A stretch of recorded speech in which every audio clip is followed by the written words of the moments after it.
wellnesscouch.com, streaming wellness into your lives. Welcome to Nourishing the Mother, featuring your hosts Bridget Wood and Julie Tenner. Hello and welcome to Nourishing the Mother. I'm Julie Tenner. And I'm Bridget Wood. And today we're talking about the idea of your genius zone, how to get into alignment with that. And it really comes from this idea, because Julie and I were having a chat about this. It's the things that feel effortless for you that indicate when you're in your genius zone. And in fact, so effortless that you believe everyone else has it. That's the kicker. That is the kicker, because so often we don't recognise the things that come easily to us and we just assume everyone can do them. Yes. But there's gold there, because when we can see that, that's our service. Like, that's our service to the world. That is the gift that you as a soul have come into this incarnation right now with the ability to do. And this is also the thing of abundance in your life. So you want to change your life, shake your career up, go in a different direction. Your zone of genius is the clincher for where that's at. It's it's the area of your life that you've chosen to master, but you haven't really had awareness of your choice of mastery in that area. Like, yes. It just happens because it's just how you tend to live your life, or how you tend to approach things, or yes. whatever it is. And right, it's the thing that your tribe around you come to you for that you do so easily you don't recognise the healing or the gift that is involved in that. And often in cases like this, unless we've brought awareness to it, it's also the thing that we're least likely to monetize or see that we could create a business out of, because we don't value it enough. Like, we just think that other people it's so effortless. Yeah, it's just there, and it's so zone of genius. You know, what do you mean that you don't think like that, or what do you mean you can't write like that, or what do you mean that doesn't come easily to you? Yes. And it's not through a sense of kind of, oh, I know everything. It's more just a kind of, you just haven't even had awareness that there was any other way of doing something. But when we take it away from ourselves, we can see this in the women around, or in anyone, but in the women around us, let's say, because you all know, I bet, in your tribe, you can think about, 5 friends around you, and you can see their genius. You go to them for the thing that they are artful at. Now, they might not be owning it. They might not be monetizing it. They might not have a career out of it. But they could. Yes. I bet you want them to. Yeah. I bet you'd go to see them for that thing. I bet you'd pay them for it. I bet you would. It's powerful, huh? But then the flip is, right, what's your zone of genius? Because you can see it in others. Often it's our belief systems and our soul growth that prevents us from seeing our own. Yeah, because the reality is that you see, if you're seeing genius or mastery or incredible gifts in someone else, that's also a trigger for you to see your own. But you often don't. You often put that person as like a pedestal. On a pedestal. That they have. Yeah, so the flip is, one, you see their genius. Yes. The second is, you wouldn't see it if you didn't have it. No. So where is it within you? Now, it might not look like theirs looks. Yeah. But this is your thing, right, Bridget? This is in what form is it in your life? Because you are never lacking. So I guess let's look at it. So I suppose in Julie's case, probably what I see as your genius is just your ability to connect, your connection with people, and your deep, I think, reverence for the woman's journey. Yes. Like, that's your gift, and that's something that you are so tuned into, and that women flock to you to understand, to help understand themselves and their place. Yeah. And you're so great about building community around that.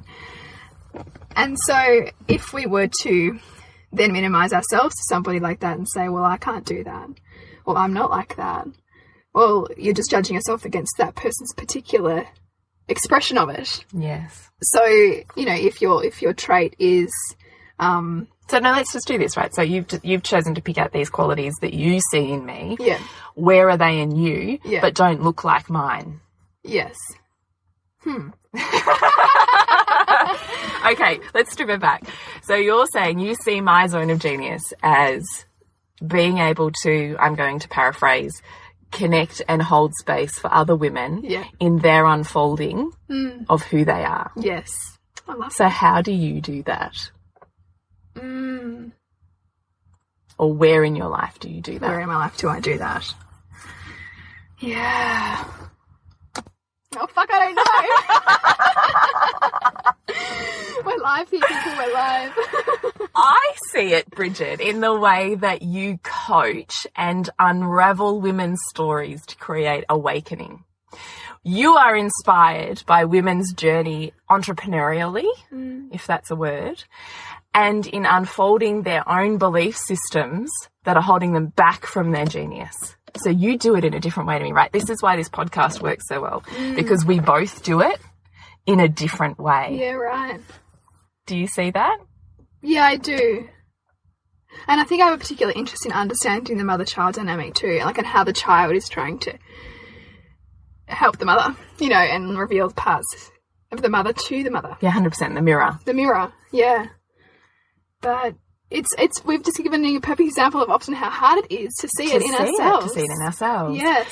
So let's strip it back to our kids, because this whole conversation started because we were talking about our kids, and I was just saying to Bridget, my son plays basketball and in quite a high level, and he played last night, and I went and watched him, and I said to Bridget, I literally, well, as I was sitting here telling you the story, I was sobbing tears of gratitude. And I was tearing up. It was so beautiful. For just that, you know, those moments, we all have them, when you just see your child in their genius, and it is so powerful and moving and beautiful to watch that it's beyond pride. It's not even just pride doesn't cover it for me. It's something like an expanding soulful feeling of just yes, like almost like a deep reverence for him and who he is, and that you've found your, not that necessarily his genius is always going to look like this, but right now you've tapped right into your genius, and I can see that expanding in your world.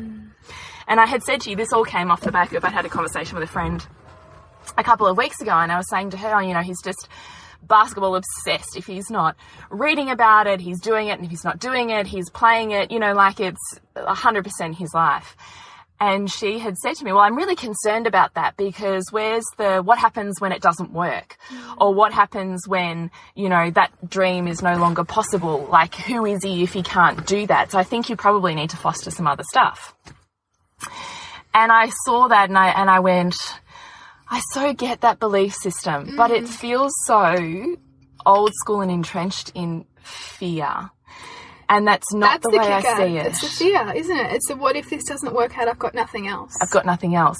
But what I see, and this is what I said to you, what I see is my son, who is obsessive. The way he has always played is obsessive. So even when he was, you know, 2 and 3, he was obsessed with, you know, deep sea creatures, and he would spend hours immersed in sorting them into groups of, you know, I don't know, carnivores and herb eater things, and flocking them. Like the obsession was enormous, and that would always flow out into that were the only books he would read, and that was the only games he would play, and da-da-da-da-da. And we were in Steiner school at that time, and his teacher had said to me, and he's my first, so I didn't know, right? She's like, that's extraordinary the way he played, and I never got it. Until now, I can see the links.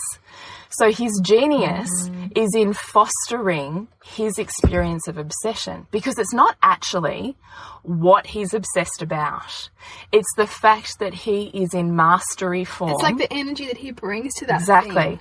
So it's not the fact that it was the deep sea creatures and he's going to end up being a marine biologist. Yeah. And it's not the fact that he was then obsessed with, which led on to the obsession of dinosaurs, and that he's going to be a paleontologist. Yes.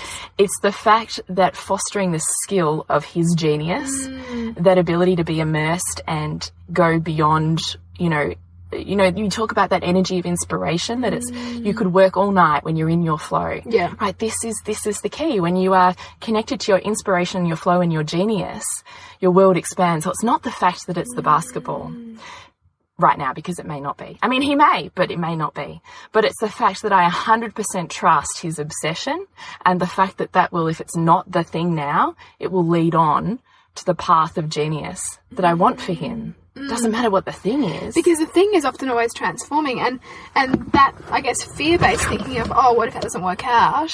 He'll have nothing, doesn't recognise the fact that the skills and the experiences that he's learning, he will just transfer. Yes. You know, and the thing is, we live in an era now where people have a zillion different careers, like, you know, and that's life, you know, like it's constantly evolving and we're constantly melding our skill sets and melding our interests to serve what we're on a journey of. And it's just about, I think, you know, in kids, it's really about activating that love of learning so that can just be applied to anything that they're put in front of, or, you know, that they're inspired by. Because if you can trust that they're going to love what they learn or choose something that interests them, then they're going to take what they need from it and then grow to the next thing. So it's not about being hooked on the outcome, you know, because that would be challenging for you if you were hooked on this outcome of him being an NBA player, you know, then that's your expectation that you're putting on him,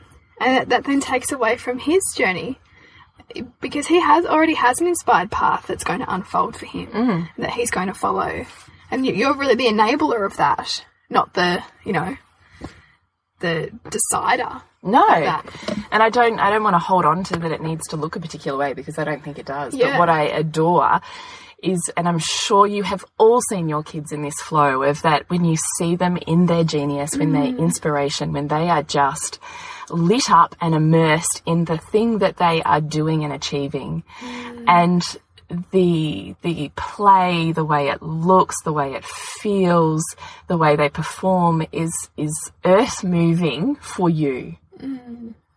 And that is your soul connecting with that soul, right? It's beyond. That's why I'm saying it's so beyond pride, because pride feels like such a human experience, but this feels like such a more aligned, soulful experience of witnessing someone's genius inspires us to find our genius and to expand that as well. And I think as adults, it's really about peeling back the layers to uncover that, because, you know, we're all born with it, you know, and I don't think that that's a lofty idea at all, you know. It's just that we are cultured into a way of thinking or a way of schooling or a system that is largely about standardization and conformity and fitting a mold. And so you expose yourself to enough years of that and enough thinking like that, and you begin to believe that, well, you can't do X, Y, Z, because how could you? You know, but in fact, you have within you, and your life is demonstrating, and something that no one else has. You know, it's a particular interest, it's a particular way of being, it's a particular thread that... It's a particular spin. Yeah. So we could have, you know, 500 people that are all excellent at maths or, I don't know, women's healing. Let's make it more personal. Yeah. So I could be in a room of 500 women with all about women's healing. But the thing of it is to move out of that sense of competition, because it's not. We all have our own spin and our own journey and our own way of expressing and moving with that. And guess what? This world needs all of that. Absolutely. Because there are women that I can serve that they can't. And there's women that they can serve that I can't, because it's a different toolkit. So it comes back to your zone of genius is about how authentic you are.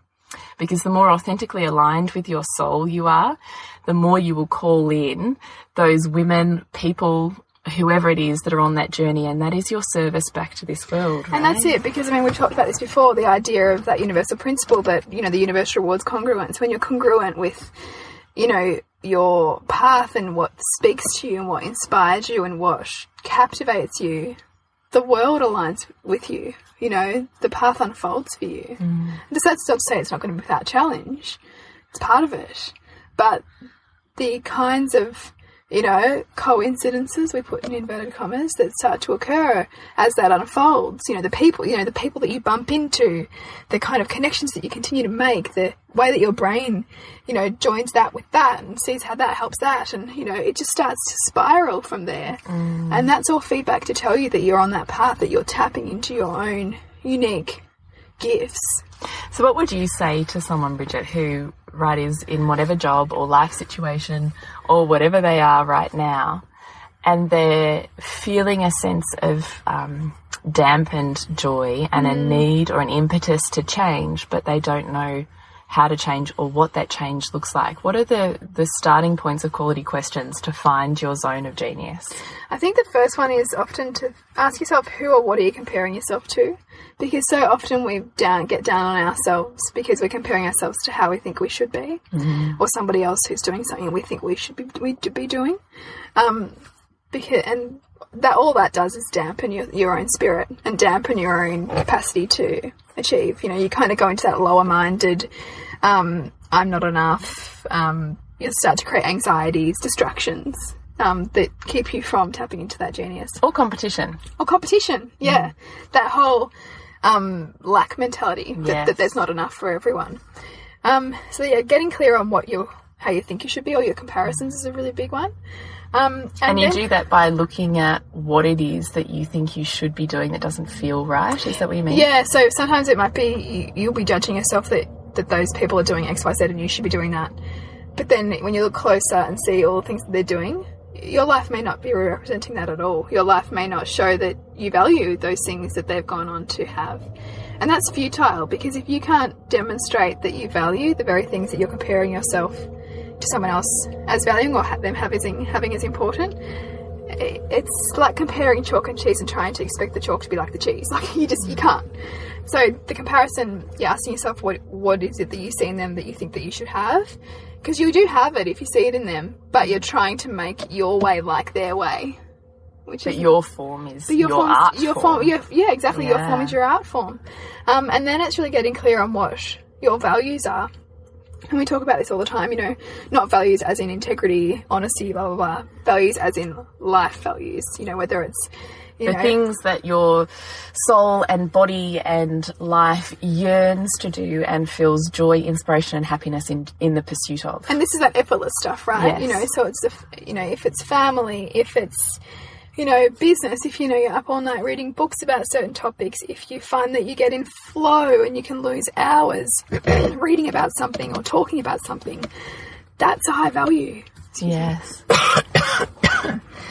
So really asking yourself some deep questions about what your life is demonstrating is important to you is really, really powerful. And then not judging them, which is what I tend to do. Yeah. Yeah. Well, that's not going to, you know, bring in the bacon. That's not going to make you money. And, you know, I think that can be really hard, especially when your values aren't aligned with what maybe conventionally is a job. It can be really hard when you're trying to figure out how to make a shift to then see how, you know, who would want to pay me for that. How can you make money from what you're already doing or love? Because really, I mean, all of us, all of our greatest service in this world and our greatest contribution in this world and the evolution of a species is for us to all do work and provide service that aligns with our highest gifts. Because then, you know... Can you imagine being in a community of Zone of Genius? Like, can you just imagine? It'd be so powerful because... And I need this thing, so I'm going to you, Bridget, because I know that's your genius and I want this genius. Yeah. And then I need this thing, so I'm going to that person because I know it's their genius. Like, can you just imagine? And I mean, that's what and I think also that idea of what you can give your children through demonstrating that as well. I mean, we can talk all you like about best practice this and best practice that and, you know, around schooling or parenting or raising children, but the greatest teacher is exemplification. You know, if you can do what you love and figure out a way to make a living from that and spend as much time as you can doing that, you know, that's the blueprint for your children to tap into their own inspiration. That there is no better teacher than having a parent who does that, and who is unafraid to say to the world that this is what I love, this is what I do, and I'm charging a service, like I'm charging a fee to do for this because I can see the service that I give to others because of what I do. I can see that the gifts that this gives to other people. It's the valuing of it, isn't it? It's the valuing of it. And, you know, as women, like valuing ourselves and our own self-worth can take, you know, such effort and, you know, enormous work to build up because we can live childhoods of beating ourselves down. You know, we can live teenage years of hating on ourselves. And, you know, it can take a long time to build that back up and value yourself enough to say, no, I don't want to do that work that I'm supposed to do. I want to do that work that feels right for me. I want to take that leap that feels like, yes, that's my journey. Yes, that's what I deserve to contribute and receive for. And that theoretically I would do without payment. Yeah, that I would love so much that I would do without payment. But I value myself enough to charge for it. Yes, but to recognise what it is that you are sharing, all of that, your zone of genius is not just, you know, you've happened upon it. Your zone of genius also has been created through this life, through every experience that is intertwined, through your takings and learnings out of it. So you also have to come to the point of valuing where that journey is, and that journey is worth something. The money you've spent on courses or on therapists or on whatever it is that's got you to where you are now, recognizing with a particular toolkit the healing that you can, or service that you can offer another person to awaken within themselves, is absolutely worth something. And I think too, you know, there's a lot of money blocks that are associated with our reluctance often as women to value ourselves. You know, this idea that, well, you know, it comes so easily to me and I enjoy it so much that I should just do it for free, or that kind of altruistic bent.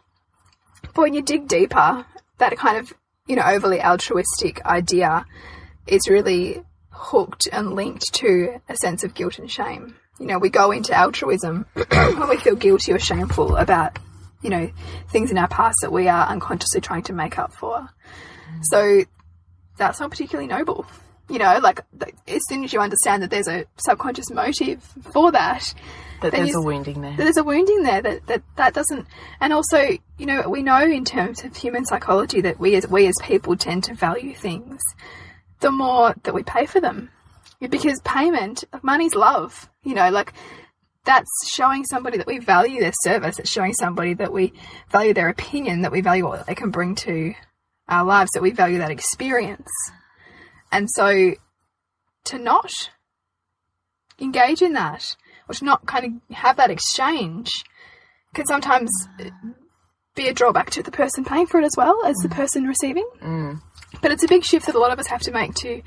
Because we often value the thing that we pay for, don't we? Yeah, totally. I mean, it's like, you know, courses. If you've spent $50 on something, some kind of online course, or $500 on it, what are you more likely to do? Are you going to let life get in the way of the $500 investment you've just made? Probably not. But the $50, meh, if things get in the way, you might take it or leave it. You know, it's that kind of perception of you know, which is the greatest, like, biggest stick kind of thing. You know, you want to get value from something that you've invested in. And you also value the person, you know, whether that's right or wrong. Who's dispensing the wisdom. Dispensing the wisdom based on that. So, you know, it's a whole nother topic. And it's one that I think all of us are on a journey on. And some of us are more evolved than others. You know, I think it's a real process. But the whole genius zone is believing that you have something that is there for the world. It's just the recognising of it. I even think you start just by asking people around you in your community that you feel safe to ask, what do you see in me? Like, just being vulnerable. And you can do it by text message. That's vulnerable. You don't even have to do it in person. Yeah. If that takes some of the vulnerability away from you. Yeah. Just say, look, I'm really trying to figure some shit out for myself. Have you ever done that? I totally have. Yeah. Didn't I do it with you? Oh, you did. Yeah, you did. I remember that. Yeah. It was ages ago. 2 years ago or something. Is just to ask a handful of people around you, what do they see in you? What are the gifts that they see in you? What is the thing they value about you? What is the stuff that they come to you for, knowing that you can help them? Because I bet you there's a common theme there. And there was for you, wasn't there? Yeah, there was. It was overwhelming. Of course. Yeah. You know, I mean, as if there wasn't, like, anyone could do this, right? Yeah. Because you can't see your own stuff, you know, wood for the trees, whatever that saying is. But everyone else can see your magnificence because they're not clouded by the woundings of the belief systems that hold you back from really sitting in it. Yeah. God, it's so true, isn't it? I tell you what, though, when someone starts to show, when you do, like, I do remember doing that and really feeling confused to start off with, because I was like, well, shit, you know, and on some level I kind of knew that, but I wasn't really owning it. So to really be able to see, have a list of those things and really start thinking about, where are they in my life? What is the thing that I do effortlessly now? Starting to pay attention, once you know what those things are, to what happens in the next week or two. What are the conversations you have? Like, actually start having consciousness around what are the interactions and the conversations that you have. Yeah, and what brings you alive? What do you find that you can just talk endlessly on? Yes, or that you feel energized about or passionate about, or that you just, you know, love and adore and have these just feelings flow out of you when you're talking about it or inspiring someone about it. To actually start, once you have figured out what those things are, to start that consciousness. And in doing that, you could also set the intent, right? I'm in the right place at the right time to meet the right people to propel me forwards or whatever. Yeah. I'm ready and awakened to see my gifts and my genius. I'm aware of the interactions that I have and the story that brings me. Just to set an intention like that will actually start that process, because it's profound, these bits and pieces that come along that have you going, you're going to have light bulbs going off everywhere. Yeah, that's exactly right. Yeah. And you and I talk about this all the time, because we are just absolutely mad for synchronicity and manifestation, mad for it. And so when we start to see the synchronicity and the manifestation, or the, I was really struggling with this thing, and then this happened. Yes. Like I was even saying to you, I've been struggling as I was building up the pleasure nutritionist to figure out what my format is for the program that I was doing. And I'm like, I'm so ingrained in old school naturopathy to do a particular style of consult, and that's not where I'm at anymore. And so I'm really trying to find my voice. So I started to really ask you and those around me, or really what I say by asking is being conscious. What is the thing that I do effortlessly that I'm not owning yet, right? Because if I was owning it, I could figure out what that was. Yeah. But because I wasn't crystal clear on what that was, I was like, I'm just not quite, I'm not really owning it yet. And then I started to notice in that week the conversations and topics that women brought to me that were my friends, and the way in which I handled them was the recipe, right? Wow. And I had the friend who I haven't spoken to in a year ring me up, which led on to a flow of conversation, which in a sense is a format, I suppose, that I use for holding the space, but hadn't really ever owned before. Yeah. And the starting of a few questions and the allowing of tears. I love tears. Yeah. And the healing that comes out of that wasn't that I had to be the naturopath that had the solutions and the answers and the goal setting and the process forwards. It was actually the opposite of that, but knowing that toolkit. So it's amazing when you start to ask yourself and your soul and your community for these answers of what your genius is, how it is already there in front of you. Yeah. It's just you haven't asking the right owned it questions yet. to be able to see it, to allow it to reveal itself to you. Yes. It's so enormously powerful. So enormously powerful. So what tips do we have for people? Well, I think you could probably start with a cheeky little text that's, to a select few people, what do you see in me? What do you see as my zone of genius? Love that. And then when you start to get answers back, listen to yourself when you say, I can't do that. Because that will be your fear will kick in, or your logical brain will kick in and say, oh no, I can't do that. And that's the challenge in the pursuit of pleasure, right? Yeah. And the pursuit of doing what you truly love will have challenge. Of course. And you will have to break past a lot of fears and, And do you know what I love about what you always say to me, Bridget, is your business will only grow to the amount that you are willing to grow. Yeah. So it'll put you on a massive personal growth path. It's like a coach once said to me, like, a business is like the biggest spiritual journey, because you are constantly having to face your own challenges and face your own fears and limitations. Yeah, limitations, and be willing to push past them and be willing to grow. And as you said about this idea of understanding what people around you are saying to you, you might get on a real roll and you'll be like, yeah, that's it. But because we're always growing and it will evolve. Yeah, it'll evolve. And the evolution, there's pain in that.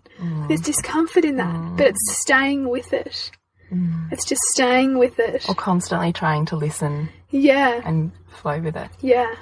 And I also think, start seeing the genius in those around you. Start seeing the genius in your children. Yes. No, it's not, they're really good at, I don't know, reading. Maths. Yeah.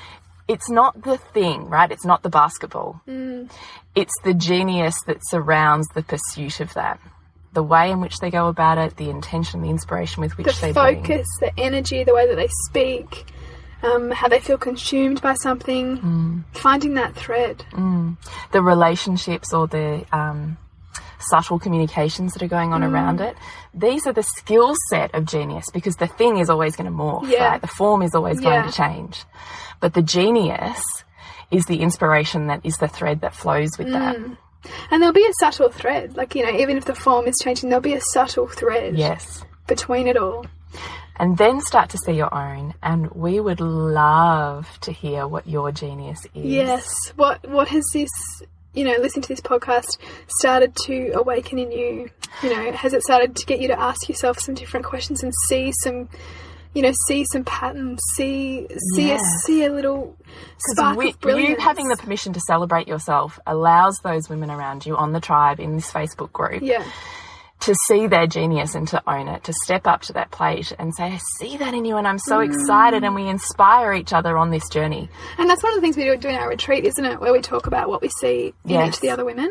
And it's just so beautiful and so powerful to have that recognised. Yes, because it's so often what we don't give each other. You know, we rarely... Or ourselves. We can't give it to others if we're not giving it to ourselves. So the more we can begin to give it to others, the more we unconsciously give ourselves permission to do it, and the more we're naturally making that connection between, okay, well, if I'm seeing the genius in them, what form is it in me? Yes.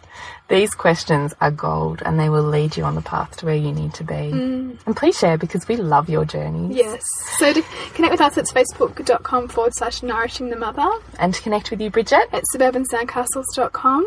And our March event is the human experiment, so looking at the impact of unregulated use of chemicals in the environment, and then a broader consciousness discussion around that.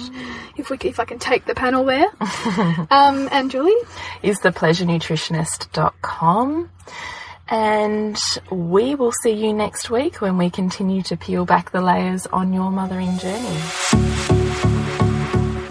This has been a production of TheWellnessCouch.com. Check us out on Facebook and join in the conversation on Facebook.com/TheWellnessCouch. Subscribe to each show on iTunes and check us out on Twitter.